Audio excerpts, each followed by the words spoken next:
Da bin ich. Da muss ich hin. Ah, das ist der Fluss. Also muss ich... Nee. Keine Sorge, so muss euer Trip nach Südkorea nicht aussehen, wenn ihr euch dieses Video bis zum Ende anschaut. Und damit herzlich willkommen zurück bei Koreatorisch, wo wir euch regelmäßig eine neue Facette des Gastgebers des Weltjugendtags 2027 vorstellen. Heute gibt es hier einen Einblick in das Transportsystem Südkoreas.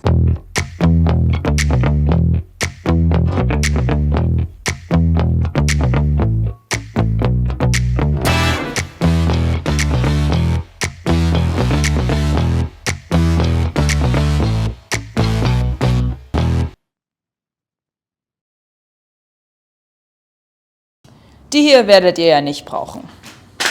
Heutzutage geht ja schließlich alles digital, besonders in Südkorea. Deswegen möchten wir euch am Anfang erst einmal ein paar Apps vorstellen, die ihr euch auf jeden Fall herunterladen solltet, da sie euch die Fortbewegung hier in Südkorea um einiges erleichtern werden. Google Maps funktioniert hier nämlich nicht besonders gut. Stattdessen solltet ihr entweder Naver Map oder Kakao Map installieren. Die beiden funktionieren sehr ähnlich wie Google Maps und ihr könnt nicht nur nach Restaurants oder Hotels suchen, sondern auch Öffnungszeiten, Bewertungen oder Fotos anderer Nutzer einsehen. Beide haben eine mehr oder weniger gute englische Version, die die Bedienung auf jeden Fall um einiges erleichtert.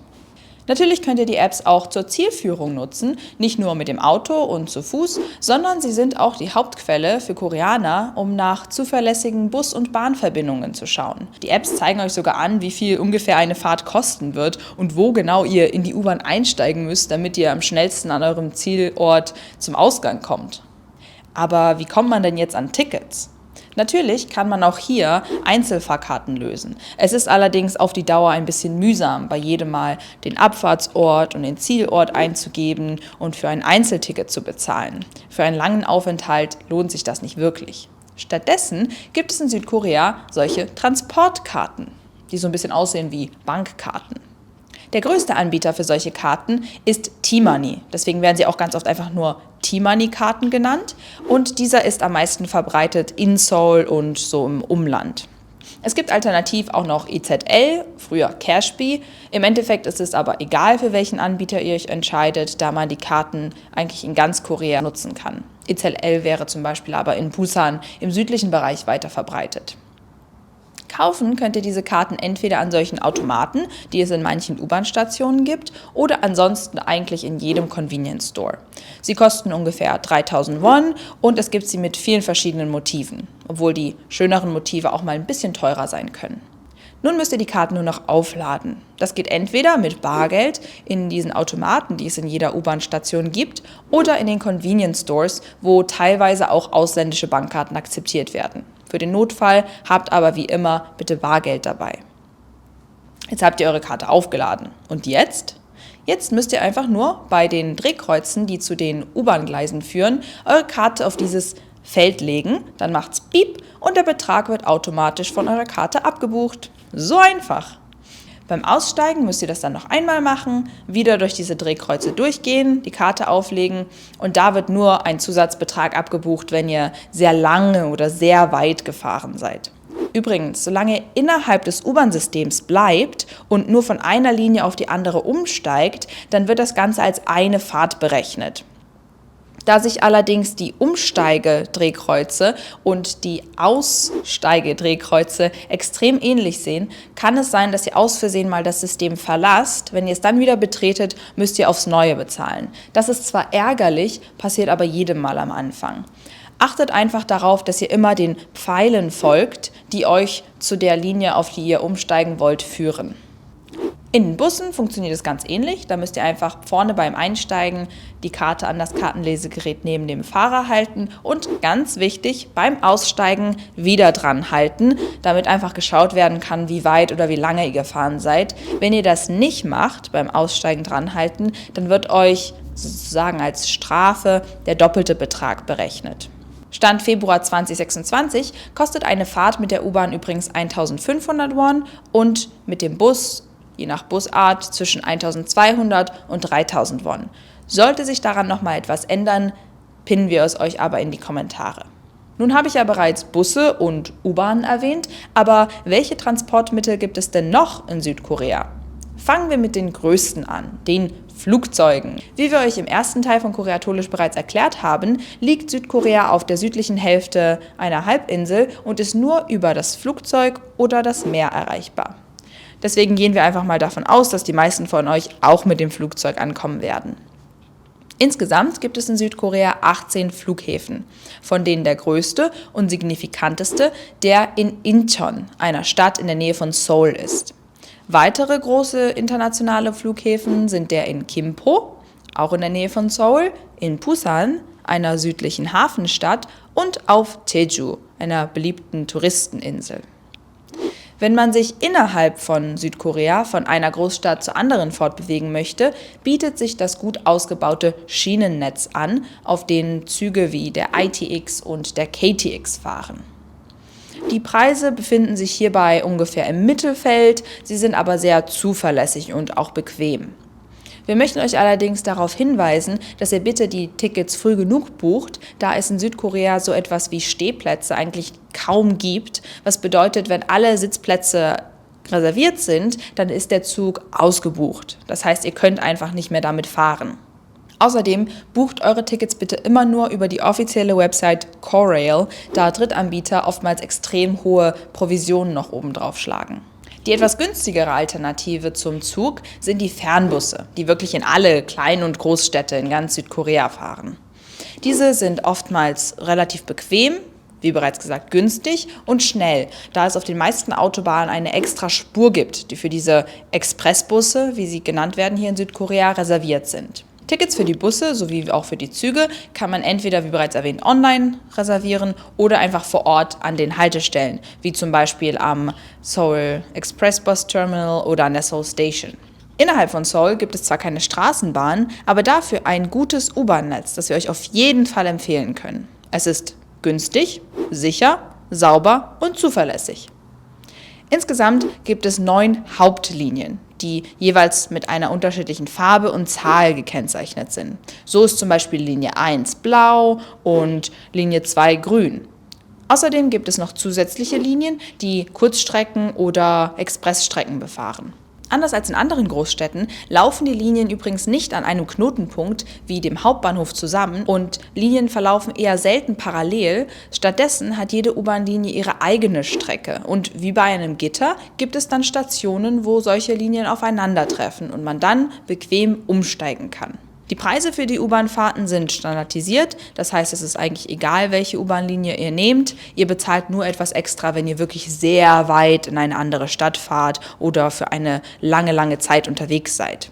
Allerdings sind Fahrten bis in angrenzende Städte mit der U-Bahn tatsächlich relativ günstig, nur ungefähr 2-3 Euro. Das heißt, wenn ihr mal einen kleinen Tagesausflug oder so machen möchtet, dann könnte sich das auf jeden Fall mal anbieten. Buslinien gibt es allerdings so viele, dass das absolut den Rahmen sprengen würde, wenn ich die jetzt hier alle aufzählen würde.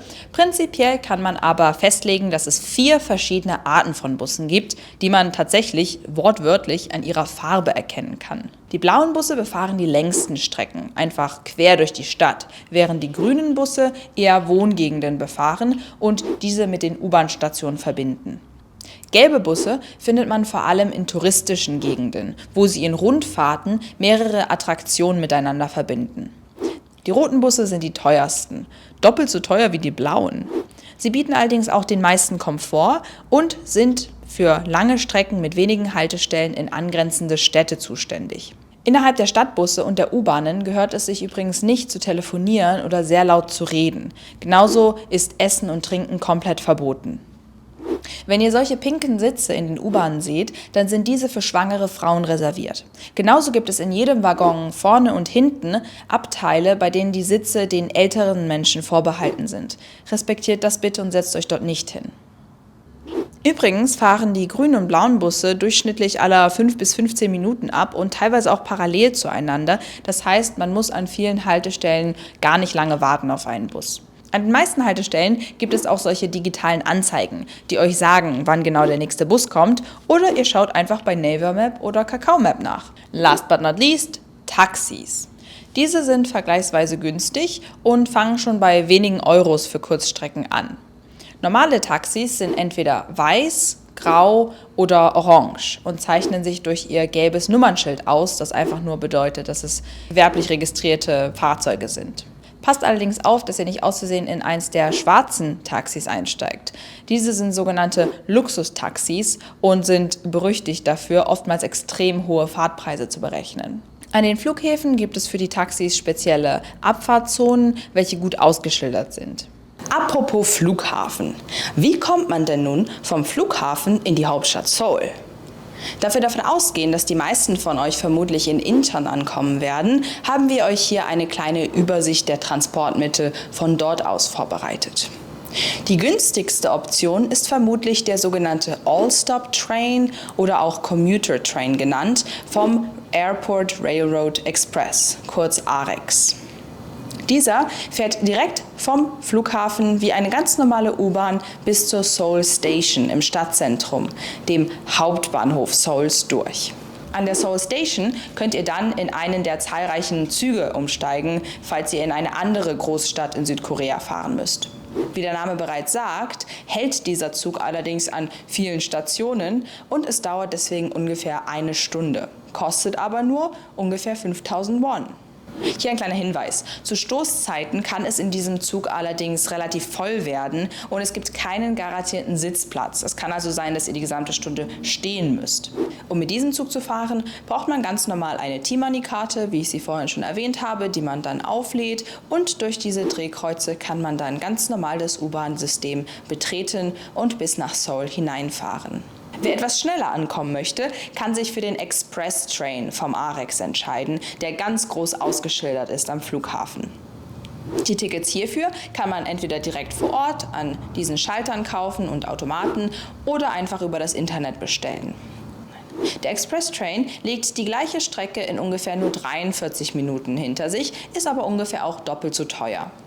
Wer etwas komfortabler reisen möchte, kann sich für einen von den zahlreichen Bussen entscheiden, die vom Flughafen aus die verschiedenen Stadtteile Seouls befahren. Je nachdem, wo ihr hin müsst, dauert es natürlich unterschiedlich lange, da Seoul eine große Stadt ist. Ungefähr kann man aber immer mit den gleichen Kosten von ca. 15.000 Won rechnen und einer Fahrzeit von etwa einer Stunde. Die Busse eignen sich vor allem für diejenigen, die nicht so gerne umsteigen und einfach direkt in ihrem Stadtteil ankommen möchten. Außerdem bieten die Busse die Möglichkeit, das Gepäck sicher zu verstauen. Last but not least kann man natürlich auch mit dem Taxi von Incheon nach Seoul fahren. Das ist natürlich die komfortabelste Option, allerdings auch die teuerste mit ungefähr 50.000 Won pro Fahrt. Achtet hier aber bitte darauf, dass ihr euch für ein Taxi entscheidet, das aus Seoul gekommen ist, jemanden am Flughafen abgesetzt hat und euch dann wieder mit nach Seoul reinnimmt, wenn es mit euch fährt, und nicht ein Taxi, das aus Incheon kommt und dann euch nach Seoul herausfahren muss, weil die deutlich teurer sind.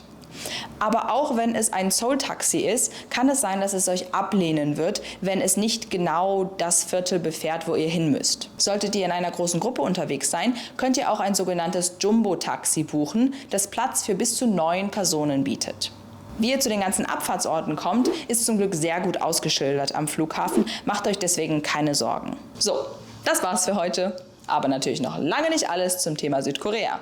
Wenn ihr mehr über den Gastgeber des Weltjugendtags 2027 erfahren wollt, schaut doch auch gerne beim nächsten Mal wieder vorbei, wenn es wieder heißt Koreatolisch. Dann zum Thema Einkaufen in Südkorea. Oder abonniert einfach direkt den Kanal. Bis dahin, 좋은 하루 보내세요.